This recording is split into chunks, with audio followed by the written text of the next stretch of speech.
또 너희가 내 이름으로 말미암아 모든 사람에게 미움을 받을 것이나 끝까지 견디는 자는 구원을 받으리라. 아멘. 이 새벽에 나온 우리 성도님들에게 주님의 종이 함께 하시기를 바랍니다. 예수님께서 이렇게 성전에서 나갈 때요, 제자 중에 한 사람이 성전의 모습을 보면서 선생님 보십시오, 이 돌들이 어떠하며 이 건물들이 어떠하니까 참 감탄사를 자아내면서 예루살렘의 웅장한 그 도성과 성전의 그 모습을 이렇게 감탄하고 있었습니다. 예수님께서는 너가 이 큰 건물을 보느냐, 돌 하나도 돌 위에 남지 않고 다 무너뜨려질 것이다. 심판을 이야기하시는 거죠. 지금의 화려함이 아니라 곧 있게 될 임박한 진노와 깨어질 성전의 그 모습을 보면서 그렇게 이야기를 하십니다. 사람의 관점과 주님의 눈은 정말 다른 것이죠. 예수님께서 감람산에서 성전을 마주 대하여 앉으셨습니다. 이 감람산에서 성전을 대하여 마주 앉으시면 그 심판의 때에 하나님의 영이 그렇게 이런 상황에서 심판을 말씀하실 것을 에스겔서와 여러 구약의 선지서들이 이야기를 하고 있습니다. 베드로와 야고보와 요한, 안드레가 나왔어요. 예수님 방금 돌 하나도 돌 위에 남지 않고 다 무너지리라 하셨는데 도대체 어떤 때에 이런 일이 일어나겠습니까? 또 혹시 일어날 때는 어떤 징조가 있겠습니까? 그때 예수님께서 많은 사람들이 내 이름으로 와서 많은 사람을 미혹할 것이고 난리와 난리의 소문이 들려오고 하지만 이런 일이 있어야 하지만 아직 끝은 아니다. 그리고 민족이 민족의, 나라가 나라를 대적하여 일어나겠고 곳곳에 지진이 있고 기근이 있고 이것은 재난의 시작이다. 그렇게 말씀하셨습니다. 그렇다면 오늘 본문의 말씀은요, 이 불안정한 상황 속에서 제자들이, 세상은 또 그렇게 가는데 그리스도의 제자들이 겪게 될 어려움이 무엇인지에 대해서 미리 경고를 해주시는 거죠. 마가복음에서는 또 이렇게 연결되고 있지만 마태복음을 보면요, 제자를 파송하시는 그 메시지 가운데에 이 내용을 소개하고 있다는 것을 보고 있어요. 어쨌든 제자들이 복음을 전하는 일에 시간적으로나 상황적으로 이렇게 조심해야 되고요, 박해가 있을 것이라는 경고를 주고 있습니다. 그래서 이 고난을 당할 때에 이 어려운 시대가 되고 미혹자들이 많고 재난이 시작되는 이 상황에 그것을 빨리 벗어나려고 하지 말고 우리 13절에 나오는 것처럼 끝까지 견디는 자는 구원을 받을 것이다. 끝까지 견디는 것이 우리의 믿음의 태도인 것을 이야기합니다. 먼저 9절에서 보면 너희는 스스로 조심하라. 스스로 조심하라. 사람들이 너희를 공회에 넘겨주겠고 너희를 회당에서 매질하겠으며 나로 말미암아 너희가 권력자들과 임금들 앞에 서리니 이는 그들에게 증거가 되려 함이라. 제자들이 박해를 당하는 이유는 단 한 가지입니다. 예수님 이름 때문에 그렇게 되겠다는, 너희가 나로 말미암아서 우리의 당하는 고난이 예수님 때문에 당하는 고난이 생겨나게 됩니다. 하지만 그 상황이 이 복음을 맡게 되는 것이 아니라 그것으로 인해서 너희가 증거가 될 것이라는 거죠. 이 주의하라는 단어와 함께 시작된 이 말씀은요, 우리가 제자들이 맡게 될 세 가지 종류의 박해를 보여주고 있습니다. 예수님께서도 적대자들의 손에 넘겨지셨듯이 제자들 또한 적대자들의 손에 넘겨질 것이다. 이 굉장히 중요한 표현인데요. 베드로가 예수님께 자신의 이 마지막에 이제 그런 거 물어보죠. 어떻게 됩니까? 라고 물어보니까 네가 젊어서는 스스로 띠를 띄우고 다녔겠지만 늙어서는 다른 사람이 내게 띠 띄우고 원치 않은 곳으로 데려가리라. 바로 이 장면이죠. 사람들이 너희를 데려간다는 거죠. 공에 넘겨준다는 거죠.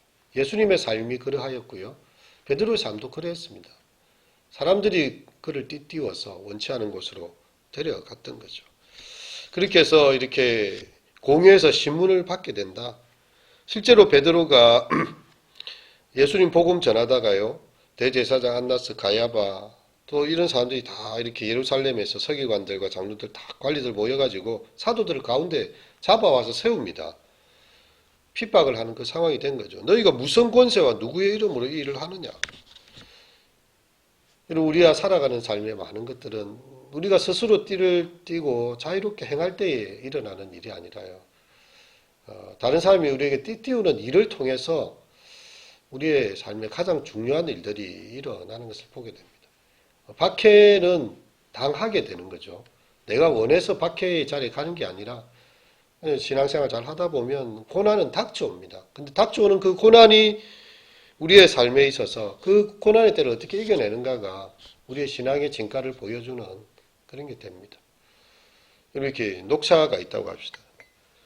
녹차 이렇게 있을 때는 잘 몰라요. 뜨거운 물에 확 집어넣어야 녹차의 진가가 발휘합니다. 녹차의 그 향과 함께 맛과 함께 모든 것은 녹차가 뜨거운 물에 집어넣어질 때에만이 진짜 녹차의 그 진가가 발휘가 되듯이 이 공예에 넘겨지고 사람들이 누구의 이름과 누구의 권세로 일을 하느냐라고 묻는 순간 이 복음을 전거하게 되는, 공적으로 선언하게 되는, 복음을 나타내게 되는 그 일이 이루어진다는 거죠. 우리가 이 고난 당하는 것이 참 힘들고 어려운 일이지만 또 이것 또한 누구에게나 주어지는 일은 아니고요. 하나님께서 감당할 만한 사람한테 또 이런 일을 주신다. 두 번째는 그들이 회당에서 매를 맞는다고 했어요. 매를. 우리가 알듯이 바울도 이렇게 실제로 복음 전환자들을 박해했고요. 자기도 또 복음 전하다가 박해를 받았습니다. 이 스데반을 죽일 때에 내가 곁에 서서 찬성하고 그 죽이는 사람들의 옷을 지킨 줄 그들도 아나이다. 예수 믿는 사람들을 가두고 각 회당에서 때리고 죽이는 일까지 바울이 박해에 가담했었고요. 하지만 그 예수 믿고 난 이후에는 반대의 상황이 되었습니다. 고린도후서 11장에 보면 유대인에게 40에 감한 하나 감한 매를 5번이나 맞았다. 예수님 아니었으면 왜 바울이 매를 그렇게 맞겠습니까? 3번 태장으로 맞았고 1번 돌로 맞고 3번 파선하고 일주야를 깊은 바다에서 지나고 그렇게 해서 이 복음 전하는 일에는 반드시 이렇게 고난이 회당에서 매질을 당하는 것처럼 그리고 힘든 고난이 우리 삶에 다가올 수 있다는 거죠. 예수님께서 미리 예방주사를 주는 겁니다. 놀라지 말고 이 세상의 이 심판의 이 성전의 파괴와 함께 또 세상의 심판을 바라볼 때에 너희가 이렇게 넘겨짐을 당하고 매를 맞는 때도 있다는 것입니다. 세 번째는 너희가 권력자들과 임금들 앞에 서게 되리니 이는 그들에게 복음이 그들에게 증거가 되려 함이라. 예수님도 총독과 왕들 앞에서 죄수로 재판을 받으셨죠. 공식적인 자리에 서셨다는 거죠. 네가 참으로 영광 받으실 하나님의 아들 그리스도냐 이렇게 질문을 하고 그렇게 했습니다. 이 바울도 또한 그랬어요. 로마 총독과 아그리파 왕 앞에 섰습니다. 바울이 이렇게 변명하니까 베스도가 크게 소리내어 이럽니다. 바울아 네가 미쳤구나. 네 많은 학문이 너를 미치게 했다. 바울이 이르되 베스도 각하여 내가 미친 것이 아니고 참되고 온전한 말을 합니다. 왕께서 이 일을 아시기로 내가 왕께 담대히 말하노니 이 일에 하나라도 아시지 못함이 없는 줄 아나이다. 이 일은 한쪽 구석에서 행한 일이 아닙니다. 예수 믿고 예수 십자가에 죽으신 이 사건은 어디 그냥 한쪽 구석에 생겨진 일이 아니라 온 천하에 전거되는 분명한 증거라는 거죠. 그래서 이 제자들이 직면하게 될 박해는 그들이 복음을 전하기 때문에 생겨나는 박해입니다. 그리고 유대를 넘어서 온 민족에게 복음이 전파되는 것. 이 10절을 한번 읽어볼까요? 시작. 또 복음이 먼저 만국에 전파되어야 할 것이니라. 이 세상 끝날을 오기 전에 세상의 모든 사람들이 복음을 다 듣게 되어야 된다는 거죠. 지금 선교사들이 성경을 다 번역을 하고 곳곳마다 복음 전하는 이유는요. 이렇게 돼야 주님 오시기 때문이죠. 복음을 전해서 그들이 복음 들을 기회를 얻어야 되고 각 민족과 방언과 그 족속의 언어로 한 나라가 있지만 그 안에도 각기 쓰는 방언들이 다르거든요. 다 선교사들이 그 방언대로 성경을 번역하고 가서 전해줌으로써 복음이 먼저 만국에 전파되어야 하는 이것은 바로 주님의 오심을 가까이 하게 되는 것이고요. 그 가운데서 많은 이들이 이 복음 때문에 고난당하고 또 감옥에 갇히기도 하고 매질을 당하기도 하고 또 이렇게 권력자들 앞에 서야 되는 그런 상황들이 있는 것입니다. 그때의 제자들이 끌려가게 되죠. 넘겨주게 됩니다. 내가 과연 무슨 말을 해야 될까? 막 고민이 생길 거예요. 염려할 필요가 없다. 그렇게 될 때에는 염려하지 말고 그때 너희에게 주시는 그 말이 있을 것인데 그 너희가 하는 말이 아니고 성령께서 해주시는 말이다. 그런 위험한 지경에 섰을 때 반드시 해야 될 말은 성령께서 그 입에 주시기 때문에 내가 무슨 말을 할까를 고민하지 말라고 이야기합니다. 사실 베드로가 공회 앞에 섰을 때 성령에 충만하고요. 막 그렇게 했을 때 백성과 장로들이 이렇게 나사렛 예수 너희가 어떻게 했느냐 이렇게 했을 때요. 베드로가 정말 놀라운 이야기를 합니다. 너희 성경에 우리 성경에 기록되어 있기를 건축자의 버린 돌이 집 모퉁이의 머릿돌이 되었느니라. 다른 이로서는 구원을 받을 수 없나니 천하 만국에 사람 중에 구원을 받은 다른 이름을 우리에게 주신 적이 없다. 베드로 요한이 너무 담대하고 분명하게 성경에 딱 근거를 가지고 와서 예수님께서 머릿돌이 되셨고 예수님만 우리 구원이다 이렇게 하니까 그 당시에 다 지성인들이고 권력자들이잖아요. 근데 베드로나 이 사람들을 고기 잡다고 시골 출신의 갈릴리 변방에 그런 학문이 없는 범인으로 알았어요. 그냥 이거 대담이나 제대로 하겠나. 우리가 겁을 좀 주고 공중 앞에 세워가지고 협박하면 아마 절절 맬 것이다 생각했는데 도리어 성령에 충만하여서 복음을 막 담대하게 모든 사람인데서 막 전해버리니까 이 사람들이 굉장히 놀라게 됩니다. 왜 베드로에게 이런 담대함과 말씀에 대한 분명한 것이 드러나게 되었습니다. 여러분, 우리가 너무나 잘 아는 이 말씀이 베드로가 공회에 잡혔을 때에 성령께서 그에게 주셨던 말씀이라는 거죠. 천하 만국에 천하 인간의 구원을 얻을 만한 다른 이름은 우리에게 주신 적이 없다. 그래서 예수님 때문에 고난 당할 때에 너희가 무슨 말 할까 특별히 염려하지 말고 그때 성령이 주시는 말씀을 들으라는 거죠.